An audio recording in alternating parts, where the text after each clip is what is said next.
Good day, Ghana. You are tuned into the issues on GTV with me, Irbad Ibrahim. And today we are going to discuss a very important subject, the seeming brouhaha between an investigative outfit, Tiger High, and then a sitting MP seems to have reached a crescendo. And today we have a senior journalist and also a legal practitioner to give us an appreciation of what is happening and the way forward for us as a country. The role investigative journalists play in the fight against corruption and protecting the public purse is indispensable, and it is with this intent that they are revered in all societies. However, the performance of their work does not always come with the glitz and glamour that are expected, as they are subjected to varying degrees of criticisms and attacks. Having this in mind, we take a critical look at investigative journalism and what its nitty-gritty is. And to help us do the discussion is Counsel Kofi Ayihunkra. Counsel, welcome to the show. Thank you. Counsel, for a good part of the past fortnight, there has been this back and forth as a result of an expose that is meant to be screened on the 6th of June. To begin with, what are your preliminary impressions about the national debate that has characterized what has come to be a tradition for us, staples of Anas Armiao Anas? Yes. When we're talking about investigative journalism, it's a part and parcel of everyday journalism. It's only that it's a specialized area. One thing is that if we are using the right tools for this investigative journalism, it won't bring us so much problems. But where subterfuge and other things are used, that is where the problem is. In the case of Anas Armiao, he has the intention of what? Naming, shaming, and then what? The prosecuting. Jailing eventually. Yes. But the investigative journalism, as we know, does not necessarily go that way. Especially where naming and shaming, in the case of the High Court judges and the inferior court judges, you realize that at the time, they were in the haste to show it to the public. The fact is that in the long run, some of these judges were exonerated.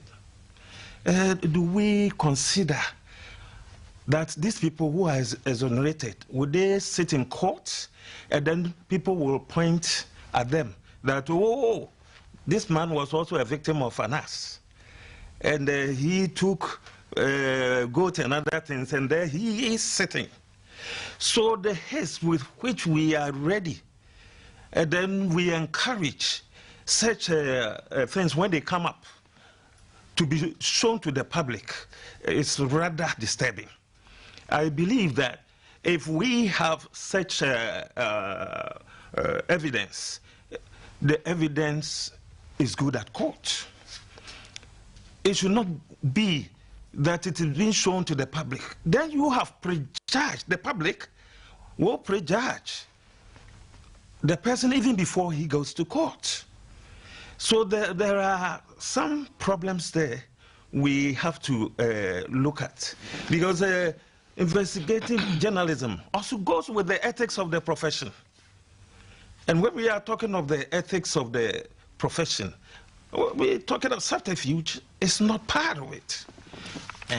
Our viewers, you are not left out. You can be a part of this conversation by sending your WhatsApp messages to 055 61034 05555 61034, and that is scrolling on your sets. Council, Anas Armiaw Anas is a national hero.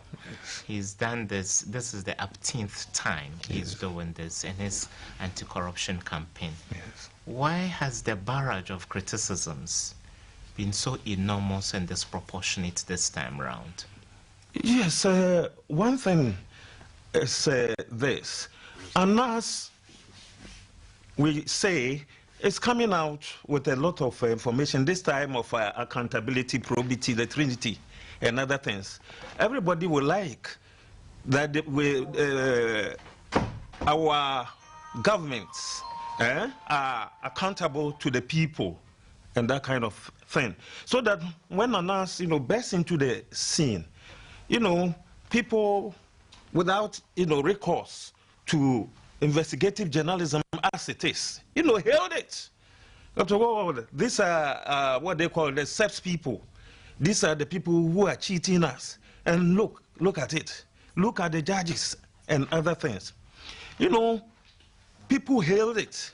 We have seen this kind of thing in this country, starting from the days of the June 4 and other things. How people hailed the whole thing, and then the long run, they turn around to criticize it. So it is a matter that people would like to see our government being accountable, to see people in the government bureaucracy being accountable, people in the SEPs and other places being accountable, so that when anybody goes out to reveal such things, they will immediately lash onto it and then make the person a hero. But do we consider the other things? Do we consider maybe the defamation and other things that will come around?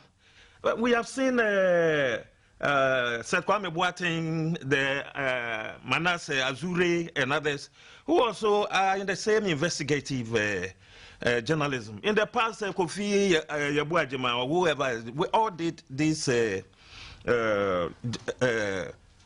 kind of investigative journalism. It didn't come to this because people were not induced to, take certain things. And so gradually, as Anas continues to bring these things up, people are reading in between the line. Is that the right way to go? Council, you mentioned a few other towering investigative journalists, and they all work in the private media sector. Why is it that public broadcasters, like people working for JBC, Daily Graphic, or the Ghanaian Times, or the Ghana News Agency, why don't they take up such challenges, or government would be in bad light? I would not say so, because I've mentioned Kofi Yeboah Ajeman. In the past, in the, I think, 80s and 90s, he was also with the government and newspapers, and he took up that challenge.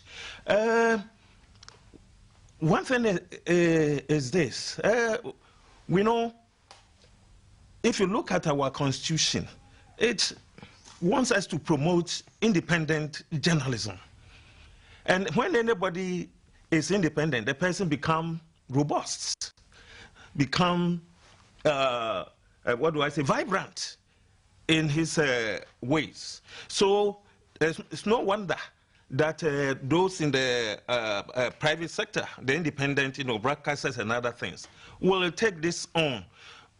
When you are in the state-owned media, you're looking at your left and right. You're looking at your senior and other things before you take a step.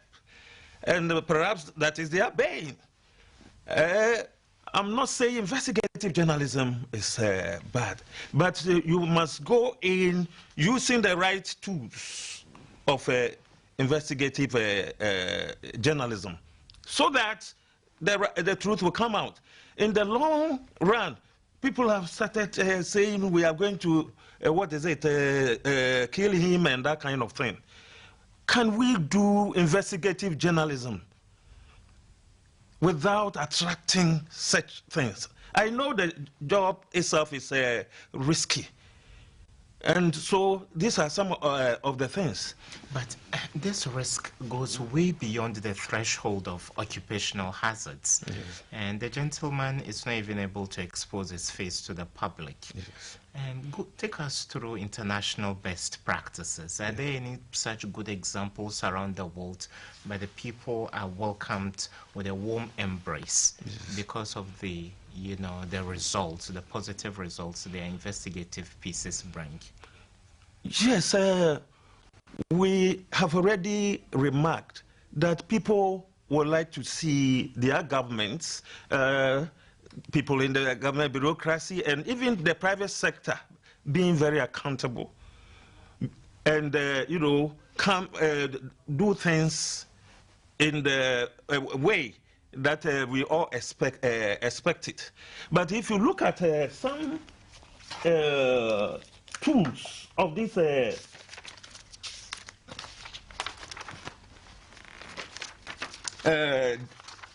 investigative journalism as put forward by the University of Missouri, you see that the tools are this. Okay. Some of them are analysis of documents such as lawsuits and other legal documents, Okay. tax records, government reports, regulatory reports, and corporate financial filings, databases of public records, investigation of technical issues, including scrutiny of government and business practices and their effects, research into social and legal issues, subscription research services such as LexisNexis, numerous interviews with on-the-record sources, as well as, in some instances, interviews, anonymous services, for example. Federal or state Freedom of Information Act to obtain documents and data from government agencies. I must say that all these things also go on with freedom of information. So that if our right to information bill is passed into law, it is going to help, especially those we are talking about, those in the government, sector, to also come up because they have the information. Where people don't have the information easily, it is then that people will cover their faces. Okay, Counsel, hold your peace. We have on the phone a gentleman and a veteran broadcaster who has done a lot of work, especially within the prison service, and he has made a lot of impact. Ibrahim Cotton, welcome to the show, bro. Yeah, hello.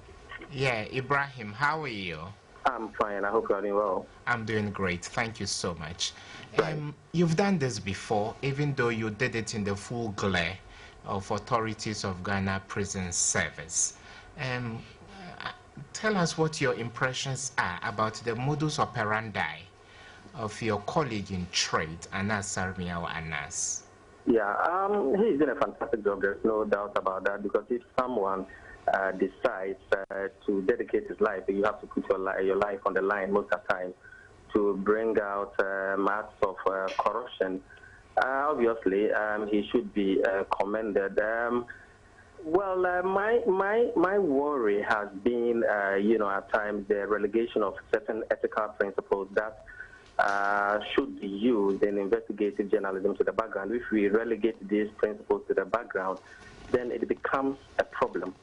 On this score, the use of entrapment, for instance, is something that should not be allowed in any democratic dispensation. Why do I say so? A lot of people have given various arguments on the need for whatever form of or whatever way we can expose corruption to be used.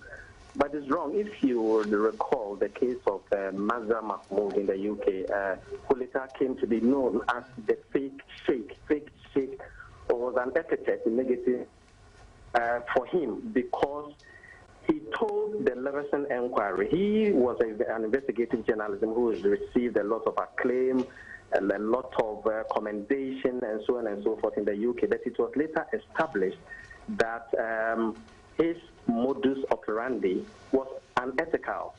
For instance, he had told the Leveson Inquiry, and I'm sure you are very much conversant with the Leveson Inquiry and the ethical violations that emerged the side of journalists. He had told them, the inquiry, that he had done successfully 250. He had ensured 250 criminal convictions, but it was later established that his method was purely cut and paste.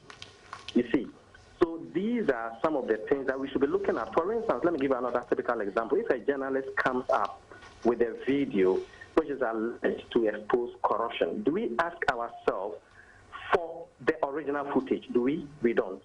We are usually carried away by the finished product. But it is high time we ask for the original footage of most of these works. Now, if eventually it is established through the video, because everybody, latches onto video evidence, but if the taker, for instance, is entrapped and he shows a lot of resistance, is the resistance captured in the video? No. So there are a lot of issues that we have to look at in the way we perceive or the way we go about investigating other people undercover.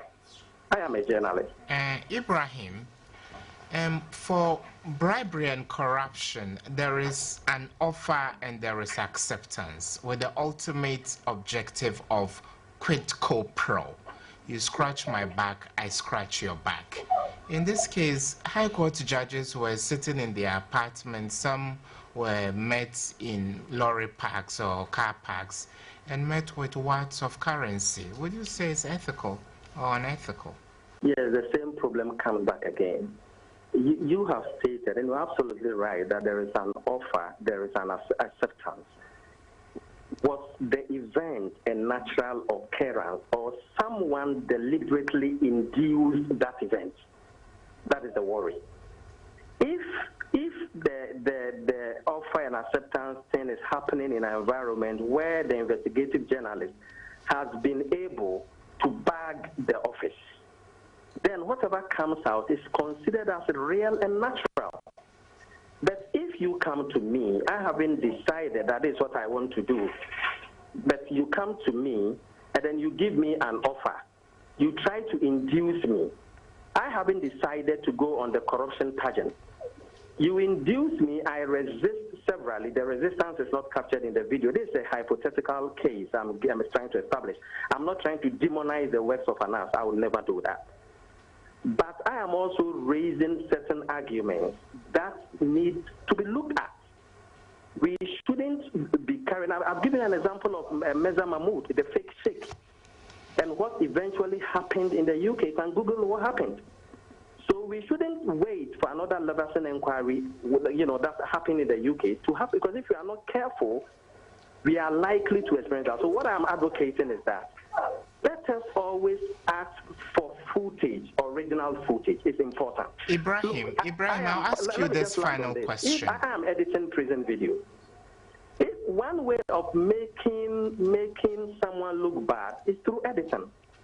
Ibrahim, thank you for the wonderful inputs, but I'm asking you this final question, and I'm not weighing your body of investigative works against those of Anas Armiao Anas. You went to the prisons, your face uncovered, you interacted with the prisoners, interacted with prison wardens, and you made a lot of impact. But on the other hand, somebody invades people's privacy, secretly records them, they are not given the opportunity to review the footage in camera, then there is a blockbuster idea that is created as if you are premiering a Hollywood movie with all the sensationalism. And can you look your brother straight in the eye and tell him what you think the reforms should be in his investigations? Yeah, I didn't get that. If you could kindly, paraphrase that for me. Do you have any piece of advice you can give Anas Armiao Anas? Absolutely. Well, he's doing a fantastic job. Just as I said, there's nothing wrong with that. If he goes to Thailand prison and we're able to, with a recorder, record some of the happenings, that is live, that is undisputable. But a situation whereby you get people, investors, you get a point I'm making. No, but Ibrahim, I don't want you to be coy about this. when CNN did the investigations against Bill Cosby and other media houses, and now the Morgan Freeman, does the suspected culprits not reserve the right to be given the opportunity to answer to those charges rather than showing them on big screens? Exactly. That is the point I'm making. So these are issues that we should look at again as a country. We shouldn't be carried over. We shouldn't follow the crowd. It's being premiered, just as you said, as if it's a Hollywood thing. People have not been given the opportunity to even react as to whether what they said was true or not, whether there was a cut and paste somewhere. If I say yes somewhere, if I say no the other way, there could be some substitution. I know what I'm talking about. So let's give those accused the opportunity. Let us give them the opportunity. Let them have access to the video. Let us have the GJ or whoever. Let us have a body that will screen footages. For one, if we have the plural. Footages. Thank you so much. Before we go out to screen some of these things and, defame other people. Okay. That is the point. Thank you so much. Ibrahim Cotton is a veteran broadcaster and he has done a lot of work in that area. Councillor, your thoughts about the views of Ibrahim Cotton? I think he's saying much the same thing as I'm also, espousing here. My thoughts are that can we do investigative journalism using the right tools? In fact, the tools of investigative journalism is the same as any other journalist work. And if we're using those tools, then I think that we'll come out with something that everybody will be happy about. The other thing is the haste with which we are ready to call for the showing of this investigative piece. We know the courts are there, and if we aim at prosecuting such people, I think these footages or whatever can be kept. And it is at the court, which is the most civilized place to show such films. It is there that the court can pronounce on it. But when it is shown to the general public, as I already said, we judging the person by the public opinion. And judging by public opinion, the difficulties that is attached to it. Council, thank you so much. Your text messages have started coming. Keep them coming. And we go for a quick commercial break, and we come back, we continue the discussion. Stick and stay with us.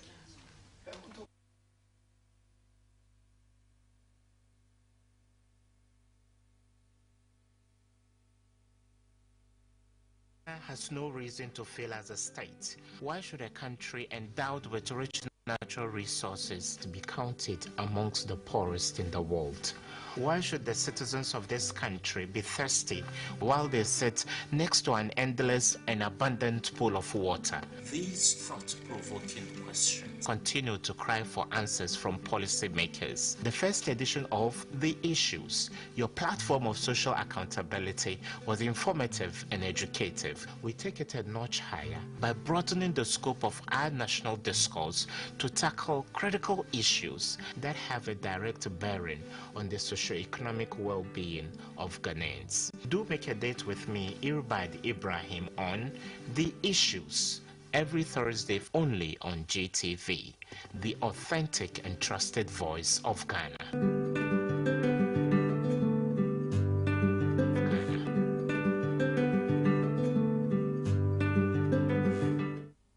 Presiding.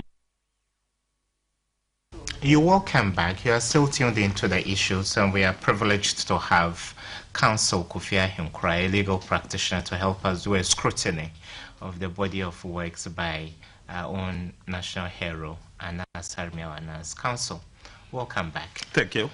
Ibrahim mentioned the issue of redacting or editing the footage. Yes. So if there was resistance from any of the judges or even GFA officials, and the public would reserve every right to see those portions as well. So why do you present a finished product that is lopsided against somebody? Yeah, these are some of the difficulties. With such footages, when we have it, if we have the aim of taking it to the court, and that is the ultimate place, then we must make sure that the evidence is presented raw. Immediately you touch any part of it, then you have interfered with the evidence. And in the court, where even we see that there's a piece of paper and part of it is wrapped, it cannot be taken in evidence. So where the finished product, it is what in the long run will go to the court will find it very difficult to use it or to accept it in evidence. Then why the fanfare about premiering, screening? Yes. How did we get here? Has it always been the case, or is a latter day addition to this thing? Yes, it all boiled down to Anna's aim. He says he wants to name, he wants to shame, and he wants to get the person prosecuted. And Ghanaians have gone in for that. You know, everybody would like to see, sorry to say, a judge taking a goat. People would like to see the much talked about Kwesi Nyantakyi talking about, collecting money from this person or the other. So if there's somebody who's come out with this thing, people will embrace it. People will rush for it. But is that the right way? Is the question that we have to ask ourselves. We must know that our aim of doing all these things is to get these people prosecuted. That is the ultimate aim. But if the information that you've got, the evidence that you've got, you touch it in one way or the other and render it not admissible in court, that is what we say, and which is not acceptable in court, that is to say, when we say admissible, then what work have you actually done? So we should not be in haste to drive my good friend Anas into such quandary. We should not be in haste. I know Anas's aim, but all of us, people behind Anas, my good friend Kweku Baku and others, can be in a better place to advise Anas. We are all, helping you to do this good job. But in our job, this and that are some of the things that we don't have to do. And the information that you have got, it is better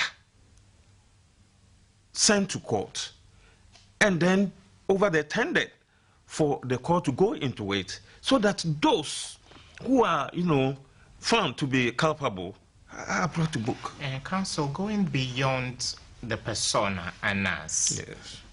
What does our criminal code say about a journalist that is prying into a matter, bagging an office, or secretly recording the subject of investigation? One thing is that either a journalist or not, people's privacy must be respected. And therefore, if you pry into people's privacy, in the long run, the people have the right to go to court with you, to redeem their aim if they find out that you have defamed them.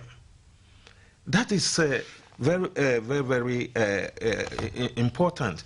One thing is that the law also will take into consideration public interest.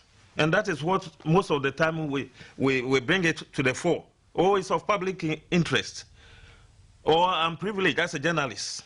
After all, I have we call you setting an agenda. We have an agenda setting.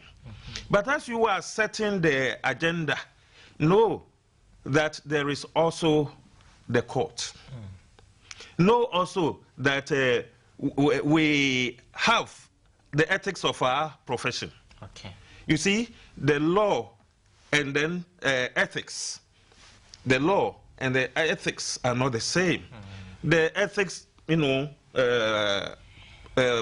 talks about morality and decency in general.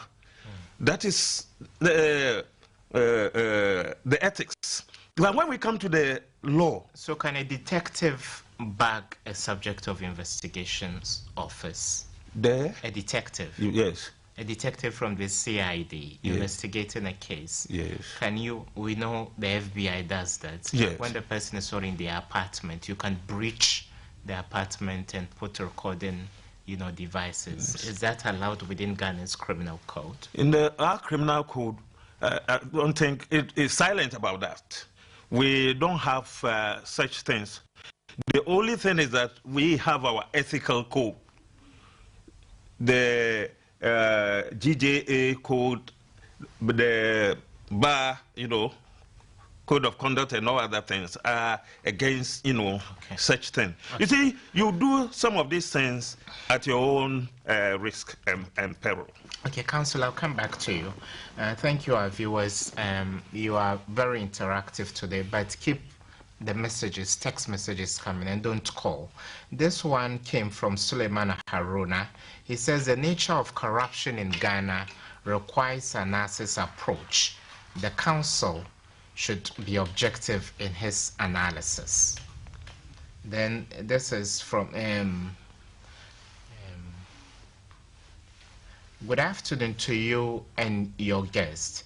I'm at a loss if your guest is seized with the article in the Constitution of Ghana where, as it were, the citizen is enjoined to do things that would inure to the public good, and also the National Media Commission and GJA codes of ethics give room for subterfuge. I think Council will answer that. This is from Nat Ofedodo Kumasi. He says, I really think that what Anas is doing is not just at all, because why would someone act on somebody else's weakness to turn back and say the person is indulged in wrongdoing? And I support Honorable Ken Ejapon in his expose on Anas. Please, Anas is a hero now. Hypocrisy is what is happening in Ghana. Where were, and please don't call, where were those criticizing Anas now when he exposed people in the past? Please, when did you realize that it is not good to broadcast Anas's video? Why didn't you complain about the previous ones? Anas's modus operandi is morally and ethically not right. You cannot stimulate a situation, entice and entrap people, and use that as evidence against them to publicly defame them. Counsel, quite a number of messages, so many. When the opportunity provides itself, I'll read the others. People are questioning why we are scrutinizing Anas today, and we didn't in the past. Yes. One thing is that I don't think he's being scrutinized today. I've had the opportunity on Radio Ghana, another radio network, to talk about the same thing. But it is these days we realize that it comes, we talk about it, we leave, sleeping dogs to lie. So it is progressive. Now people feel people are talking too much about it. And that is perhaps why this program. Why is Anas going this way? You see, why is Anas going this way? We talked about it in the past. We're still talking about it. Perhaps that is why we are talking about it today. We talked about it when the judges, expose came out, and people were running to the conference center to look at it. Those at the steps and so on. So as things are going on, and the modus operandi remains the same, people will by all means talk about it. This program is being held because of diverse views expressed by members of the public. So as we are here, we are not here to maybe foster our views on others. And that is why we've given people even the chance to also call back and so on. We even called another senior journalist to talk about it. So it's not that it's because only this one we're talking about. We talked about the other ones in the past. Even the citizen vigilante, Lamisi Martin Amidu, wrote a whole article on it. So it's not that it's this one that we are talking about it. We have talked about those that happened in the past. And we talked about, I personally talked about it in the same like manner.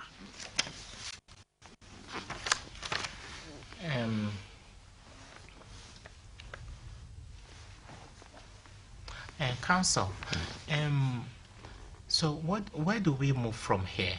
We are only a few days shy of the screening of the evidence he has. Yes. Will there be a court injunction? What do you envisage? If there will be a court injunction, an individual can take that thing up. If an individual does so, then the court will hear the matter on its merits and see whether injunction can be placed on it.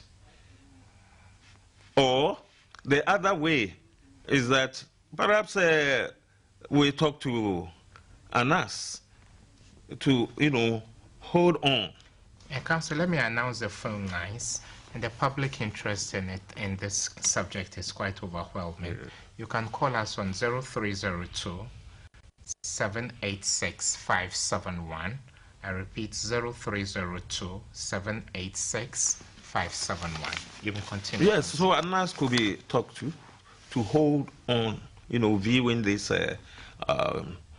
expose to the public until, the good time when it will be brought to court. But you don't think he will be ambushed by a court injunction only a few hours to set June? Oh, for that, if I can look into the seed of time and see which one will grow, and then I would. But I don't know what people are planning to do in terms of injunction or any other thing. Still not on only Anas. Okay, there is a caller from Tabona. Fifi, hello Fifi, thanks for making time. Thank you very much too. Do you have any question to ask counsel? Not necessarily. It is an input I want to make. Please do.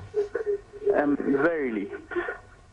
With Anas's issue, we have kind of taken it out of context and then we are allowing wrong to go on. If it was against any of us or if it was against any other individual, we wouldn't have said this. Now, people are generally questioning why we are questioning Anas's method now. Things go on in society, but then as they go on, something needs to be stopped. It has got to a time that this is getting out of hand, and it needs to be stopped because you can't invade somebody's privacy and come out and publish it as if it's a Hollywood movie.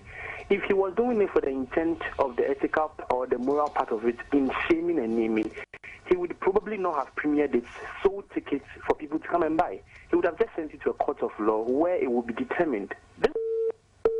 Okay. And they say opinions are like noses. Everybody has one. Yes. And we accommodate divergent views. Yes, counsel. Yeah. So I was asking you, now with the editing that takes place, would it be okay that he would dump the whole work before a competent panel, before we can extract what we think is evidential and admissible in court? Yeah, the court, as I know it, if you have any thing of evidential value, you present it as it is. It should be raw. there are a number of cases where, videos of events that took place, have been sent to the court. And if we know that has been tampered with in one way or the other side will by all means, protest that this is clear that it has been tampered. This is not the video that is supposed to have been taken that day. There is a caller. We have a caller from 37. Welcome to the show. Yes, sir. Good evening. Good evening. Thanks for making time. Say again? Thanks for making time. I didn't get it clearly.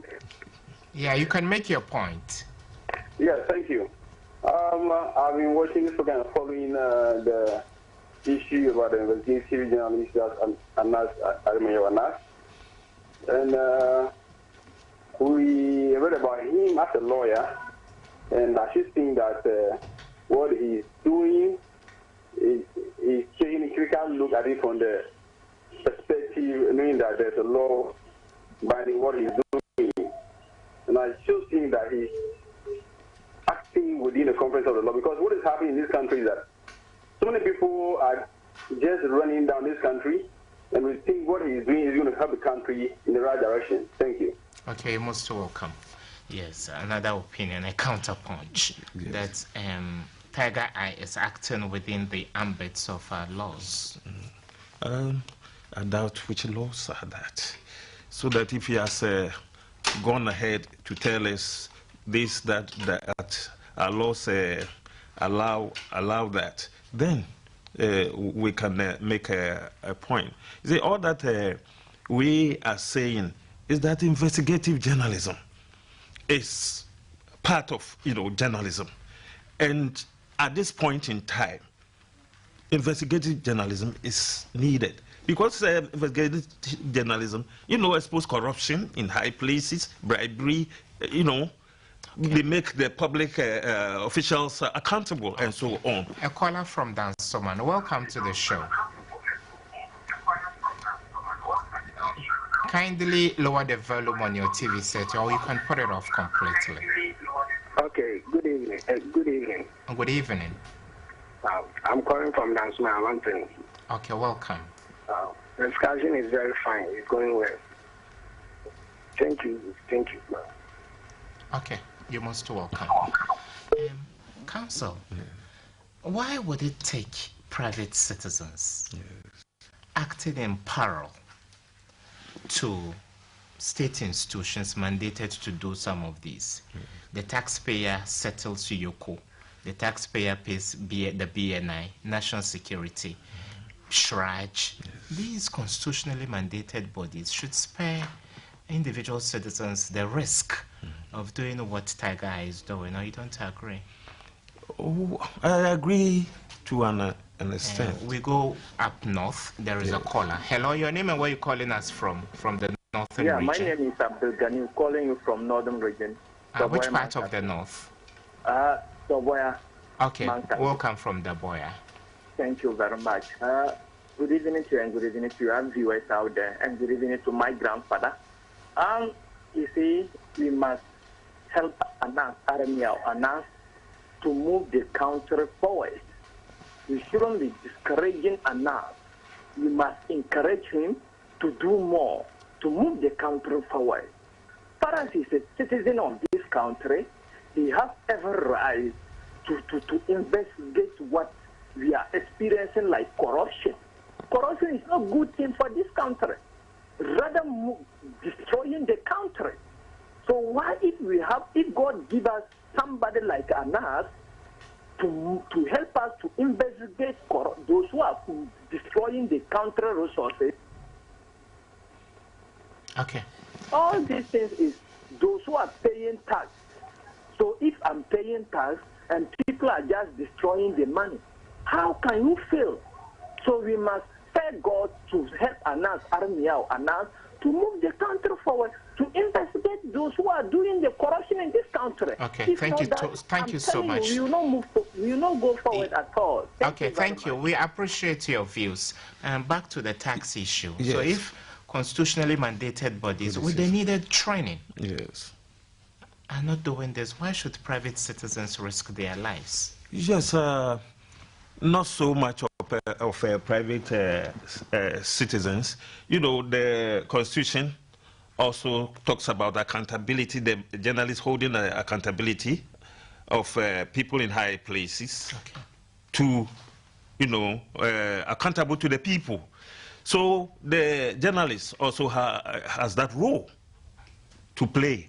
The journalist, as I've already mentioned, has the agenda, you know, certain function.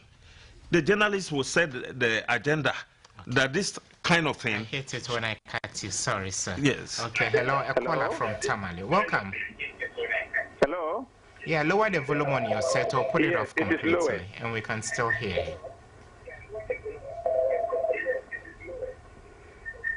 Oh, sorry This is about Angina that. Tamale. Okay. And put off your TV set, and we can still hear you. Yes.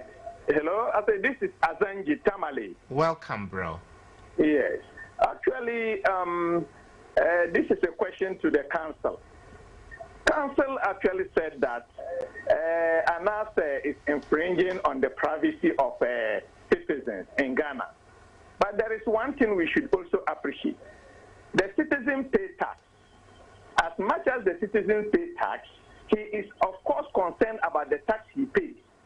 And if somebody is secretly siphoning the tax, kindly hold on. And council is nodding his head in disagreement. I don't think you said that, did you? I didn't say that. What is he saying?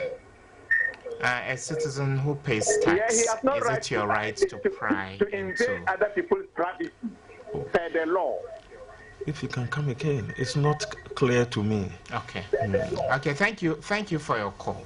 And council is asking, you stated categorically that an individual doesn't have the right to invade the privacy of another person, but he says the man is a taxpayer. Yes, if you are a tax, I'm also a taxpayer. Do I have the right to invade your privacy? That is the law. And even, you know, ethically, is it right for anybody to, you know, invade the privacy of another? It's black and white in our laws. So it is wrong, and I will say it's everywhere. Okay. So, council, what about the constitutionally mandated bodies? What are they doing? Yeah, they should be up and doing. Clearly, if they are doing their work very well, this work of investigative journalism will only complement their effort. But where investigative journalism rather becomes the norm, or is the one that must do the work of the others for them, then such problems will come up. Because the Yoko, the what do we call it? The Shraj and all those people. Can we take our last caller? Yeah, okay. We have a caller from Pantine. Welcome to the show. Hello. Thank you very much, sir. You're most welcome. I'm really following your discussion. I think I'm really enjoying it. But from what the council said, I remember he saying that such expose should be shown in the court of law. Even the court of law, they have been investigated, whereby judges have been taking goods and other things. Okay? If we show it there, how are we sure that we, the populace, will get to hear of such mishappenings in the nation? In fact, we suffered for long. We have ethics in the country. We have constitution in the country. Yes, corruption has taken over. So this is the only means, whether it contradicts ethical laws or it contradicts morality or it contradicts any law. Thank you so much. At the end of the day, corruption can be stopped in the nation. I think your point is well made. Council, we are beginning to wrap up. Yes. He says the law courts themselves cannot be trusted. So why would somebody do such investigative work and resort to the courts? Yes, in the long run, the analysis aim is to send the people to court to be prosecuted. Whether the court will be trusted, can be trusted or not, is another matter altogether. But it is, I think, clear to everybody that if you have any evidence against anybody, you take the person to court. You take the person to court.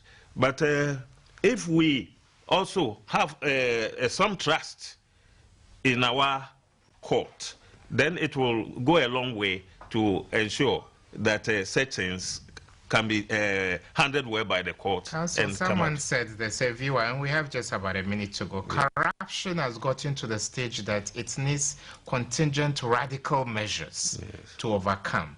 This is exactly what ANAS is doing. In closing, what are your remarks? Yes, one thing is that ANAS is doing all that, but in the long run, even for his own, safety's sake, and then for our laws also sake, we have to make sure that the right thing is done. I've made the point that people are doing investigative journalism without coming to show those footage, to the public. Later on, when these things come out, we all, accept it. The right place for such, evidence is the court, and that is all that I'm saying. That what ANAS is doing is not bad. Trying to hold the people accountable, trying to hold government accountable, trying to hold people in high places accountable. But in the long run, the evidence that he gets after naming and shaming must go to court. And so I don't know whether the naming and shaming requires that it to be shown to the public this way. But after all these things have been dealt with by the court, yes, then the public can also have the right, to view it. Okay. Yes. Thank you so much. Kofi Ahenkra, a legal practitioner. He helped us discuss tenets of investigative journalism. All too soon, we've come yet again to the end of another edition of The Issues with me, Irbad Ibrahim.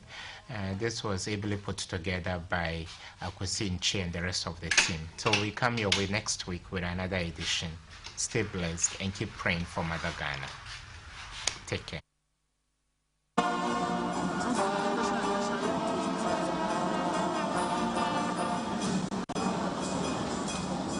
The chairman of the Council of State.